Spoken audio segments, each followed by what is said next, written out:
Assalamualaikum warahmatullahi wabarakatuh.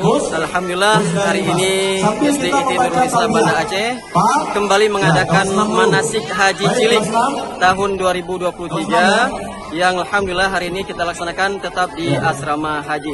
Program ini adalah program tahunan SDIT Nurul Islam Banda Aceh yang dilaksanakan sebagai pembelajaran khususnya untuk kelas besar, kelas 6, kelas 5, kelas 4 dan sampai kelas 1. Alhamdulillah terima kasih kepada seluruh Dewan Guru dan staf dan juga kepada para orang tua yang sudah turut andil dalam menyukseskan acara manasik haji cilik tahun 2023. Terima kasih. Assalamualaikum warahmatullahi wabarakatuh.